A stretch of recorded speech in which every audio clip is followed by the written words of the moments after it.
Okay, TikTok, 2 laps, 36.5 kilometers, 112 total meters of climbing.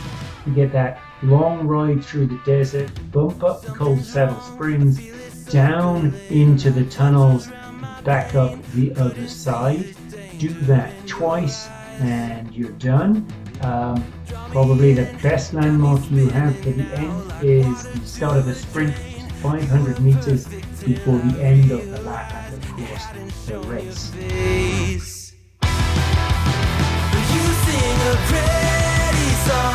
So if we take a look at the DS notes here, it's pretty straightforward. You can see from the 3D view from Veloviewer at the bottom that there's only 2 real bumps.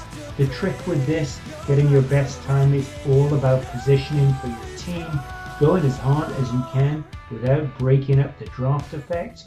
And if you've done this really well, by the time you come out of the tunnels on the second lap, you are really gasping and you have 4 strong riders who can take you the rest of the way.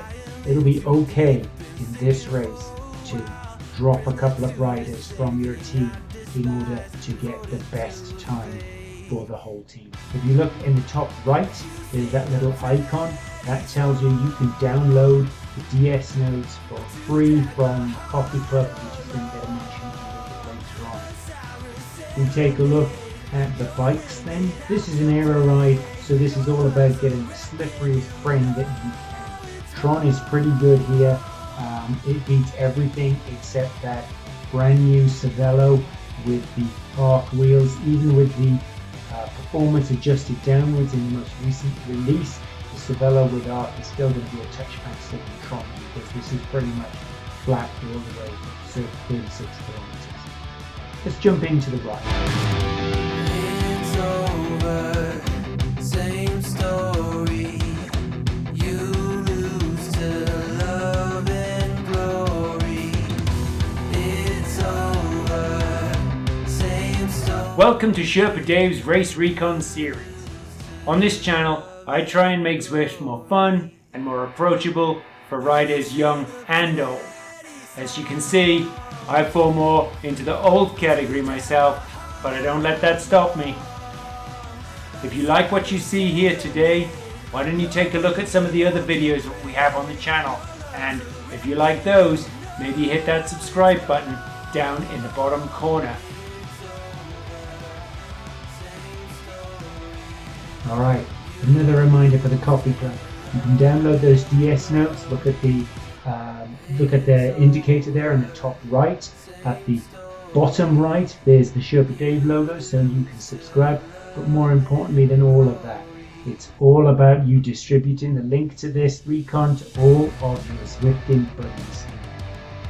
Alright, 2 laps of TikTok is 36, just over 36 kilometers with around 112 meters of total ride. It's actually the second flattest route in all of Zwift, as far as I'm aware. This whole first 10k is pretty flat, so we're going to jump ahead to the one little bump that exists in the middle. There we go. As we go through this canyon at 5 kilometers, it's flat, and then as we come out the other side, there's a beautiful oasis and a little rise up, and then a little drop down the other side. It doesn't get over 2%, it might touch 3% for a split second, but this isn't going to affect you too much, particularly on the first lap. We're just going to power through it, consistent power, maintain your formation, and away we go. One quick word on formation, often we strive to be in a pace line, that long stretched out line that you see the better teams pull in off. But let's bear in mind that takes a lot of practice. You are almost as good being in a bunch together with one person in front as you are with a pace line. If you can't pull off a pace line flawlessly, you're better off stretching out a floor. Alright, with those words, let's jump ahead again to Saddle Springs. Here we are in Saddle Springs, a lovely town. There's a slight bump going through it, again up 1% false flat, stretches to 2 and then back down again.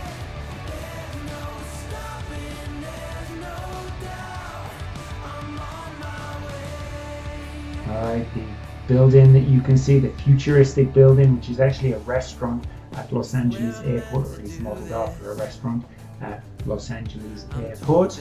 I used to think it was the control tower, but one of you guys corrected me on that. You think 5 years of living in Los Angeles, I've gone there and eaten, flying in and out of LAX every couple of weeks, but there you go. Anyway, we're preparing for Col de Saddle Springs, which is one of the only 2 things that passes for a hill on this route.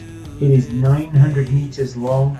You find it at 10 kilometers and 27.1 kilometers into the ride, and it only averages 1.5%, peaking around 3. There's a bit of a stretch at 3%, as you can see, but the top of it really flattens out, and that brings the average down. The trick with this is, as you're going through it on the second lap, you're going to have tired legs. You've been pushing pretty strongly for the ride so far, and so there's a chance that somebody will drop. Ideally, you'll keep them in the group because you've still got a fair way to go with the ride, even in the second lap. So try and keep together as you go up here. We can see the first of the signs. It's the second of the signs that marks the start of the descent. Just around this bend, there you are, you can see it. The hill keeps on for a few yards and then we go. So this is a nice area to recover, again particularly on the second lap. If you've got the legs, just power on through. But if you do need to regroup and recover, you should do that. There's no super tough opportunity here, just carry on down until you get to the tunnels.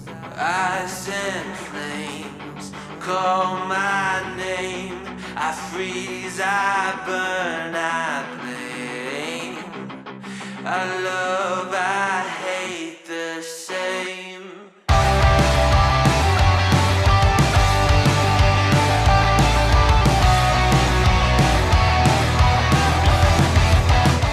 As we're crossing the bridge, it flattens out.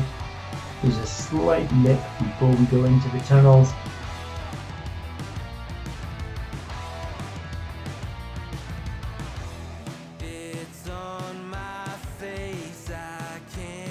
Pick up a little speed here, and then it is flat all the way through.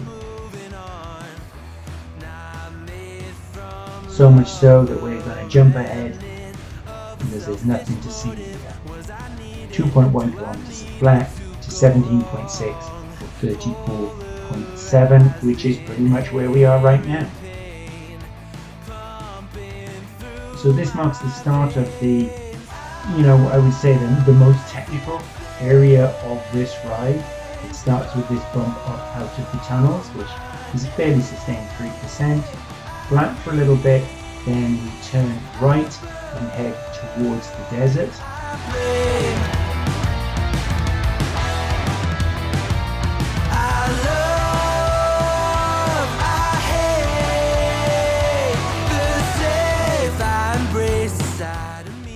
Alright, so we turn right here and head across this little patch of dirt onto the boardwalk.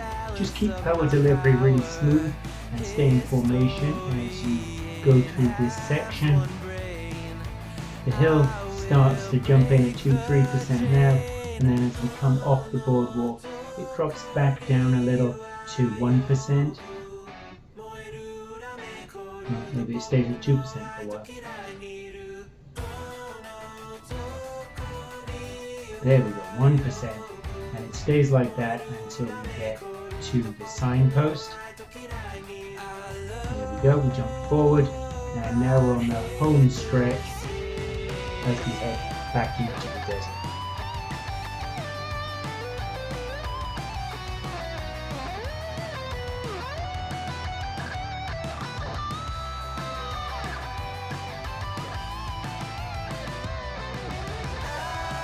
A really good landmark, how far you are, is the Pens, which we are passing right about now. When we pass the Pens, you've got 2.3 kilometers to go, either to the end of lap 1 or to the end of the race itself.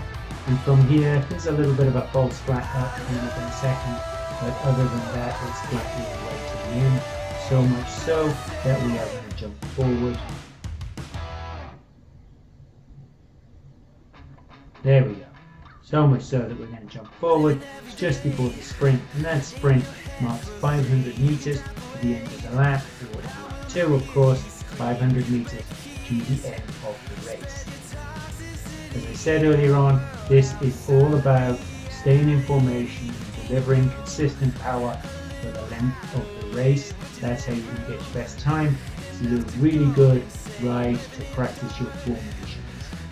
With that, I'm going to leave you with the DS notes. Once again, make sure you download them for free from the Copy Club, link down below, and I've popped it up a couple of times already. And of course, bikes. If you're making a bike choice, go as aero as you possibly can. That's all from me. Ride on, everybody.